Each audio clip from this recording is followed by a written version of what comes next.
Welcome back to the channel. We are here June 6th, and this is going to be the breakdown for Sunday Eastern Conference and Western Conference playoff games we got going right now between the Philadelphia 76ers and Atlanta Hawks and the LA Clippers and Dallas Mavericks in a game 7. So it's going to be a big game for them. Who's going to step up? Is it going to be Kawhi putting the team on the back yet again? Or is Luka Doncic finally going to get past these Clippers? That's going to be a huge question. We'll see. I might give you an answer at the end of the video. We'll see. But before we get into that, we're going to talk about the props that were yesterday. Unfortunately, we had an injury. James Harden got injured in the first 42 seconds. So the prop of him getting a triple-double or him get points, rebounds, and assists, that went out the window very quickly. Kevin Durant, I liked him to get 30 points or more. He got 29. It's the second time, man. 29? Are you kidding me? 29? You did get 1 point? That's okay. But I did give you the Nets to win.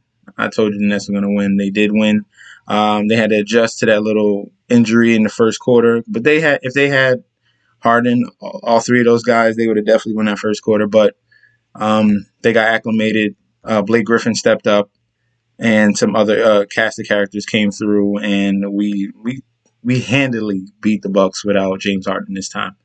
So let's get into the Draftkings. Obviously, I've had more props for you today. But first, let's get into the 2-game slate starting at 1 o'clock. So once this is out there, you probably have, I'm hoping, 2 hours to go through this.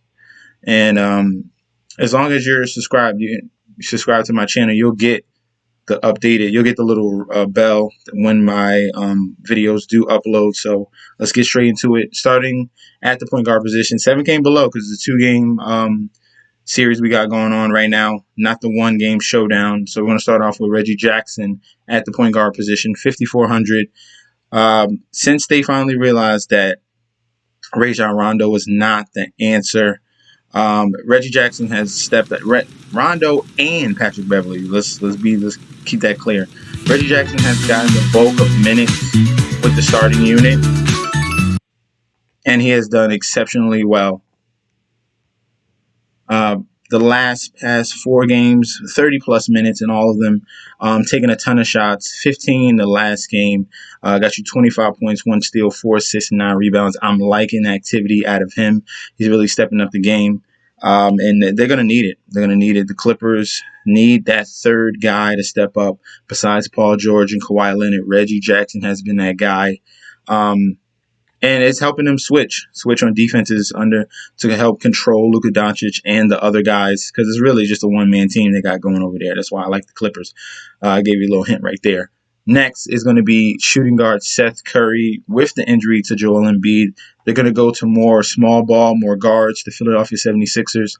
You saw high potential out of Seth Curry in that last game with more shot attempts. Instead of 11, he went up to 17, knocked down a couple more threes. So you got a 30-point game out of him and only 2 assists.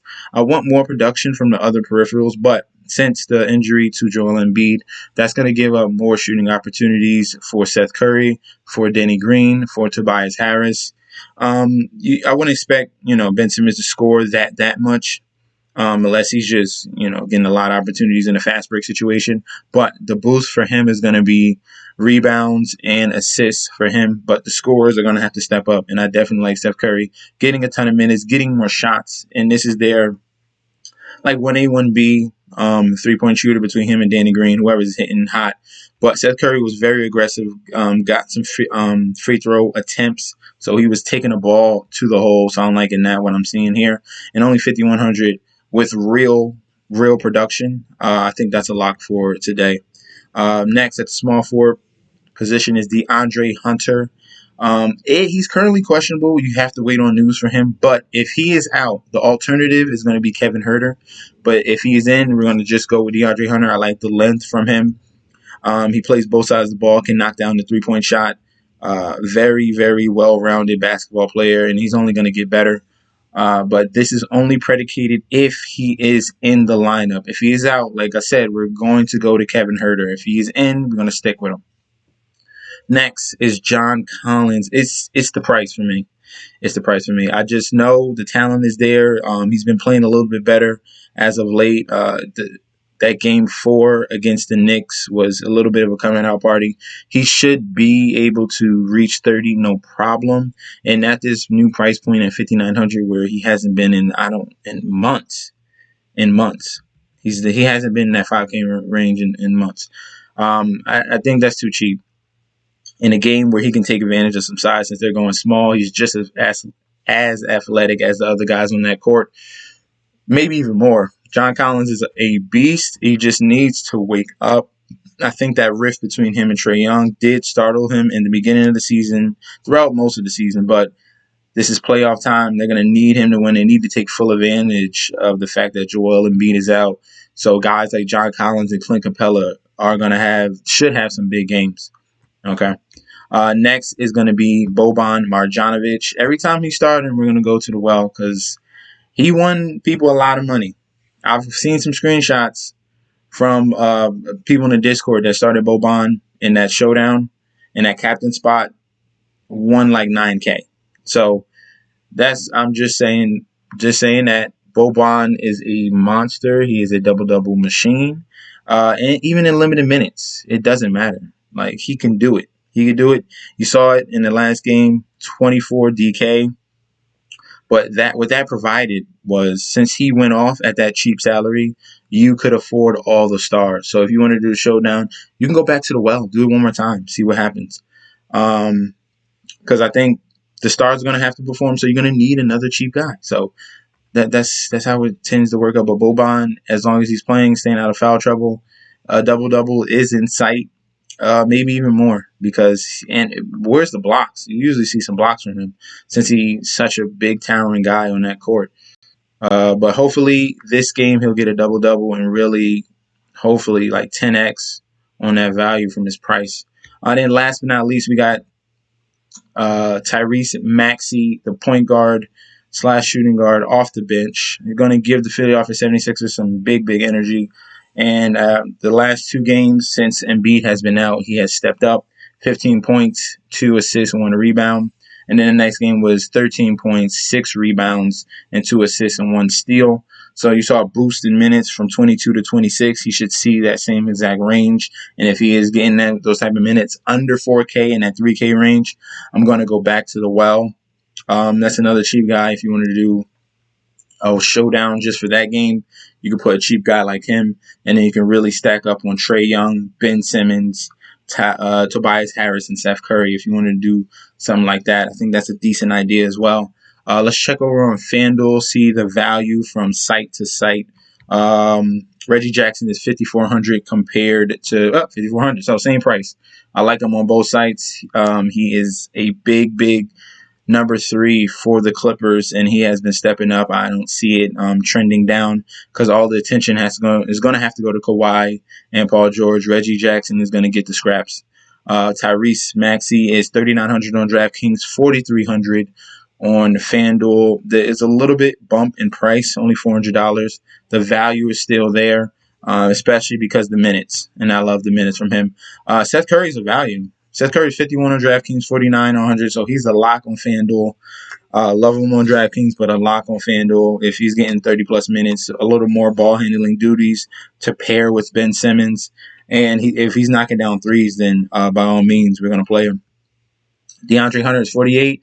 This is predicated if he is in the lineup. If not, we're going to go to Kevin Huerter, $400 more. I'm not too concerned with that price difference.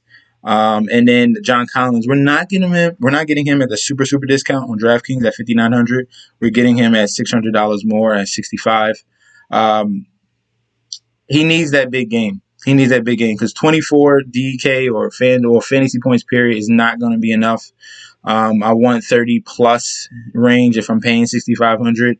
So that's more of play the value on DraftKings. You can find something else on FanDuel, I think so. And then Boban is still very, very cheap on both sides, 3,900 on FanDuel.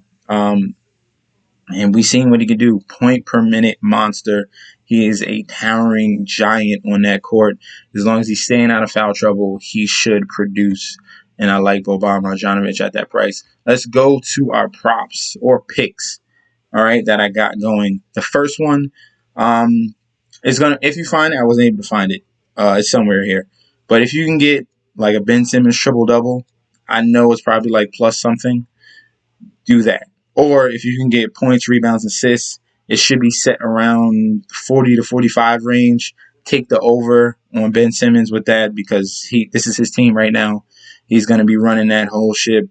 He's going to be getting rebounds. He's going to be definitely facilitating the ball for assists, and he's got to put up points. And they might do a little, hack of Ben Simmons and get a couple extra points there. And then next, I love the Los Angeles Clippers to close out the series. They have too many weapons. Obviously, they're big favorites right now, around like 6.5, 6 points. But it's Kawhi Leonard, it's Paul George, and the cast of characters against just Luka Doncic. KP has not stepped up. He's been horrible. The unicorn has been horrible. That was not a good trade. And he's supposed to be his Robin to Luka Doncic's Batman. Is not working out. You got Tim Hardaway out there being the second best scorer on that team, and that's a problem.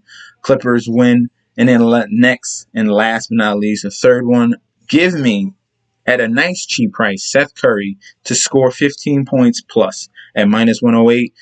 If you're really feeling bullish, take another score over 20 points, but being safe, getting a nice almost even number, minus 108 on Seth Curry to score over 15 points. Like I said, he's playing more. He's going to handle the ball more as well. Embiid is going. So all those shots Embiid would take around like 20, 25 plus shots. That's going to be spread for every other guy in that court, the starting five and even the bench. So Seth Curry is going to be that next guy. Tobias Harris is going to be the next guy. A little bit of Ben Simmons because he's not really great jump shooter, but unless they let him go to the hole like at will, so we'll see. So that is going to be today's core. That is going to be today's picks. Hopefully we go 3-0 again like we did 2 days ago. Don't forget to like, comment, subscribe to the channel. We are pushing closer to 400. Let's get there. Hopefully we can get there by midweek, if even sooner. Hey, that is great. Don't forget to follow me on Instagram and Twitter at MessageSD. If you guys have winning lineups or winning props, send it to me on Instagram. I'll post it on my Instagram so people know that we are a winning squad over here. And I'll be back tomorrow with another video. Thank you guys for tuning in. Peace out.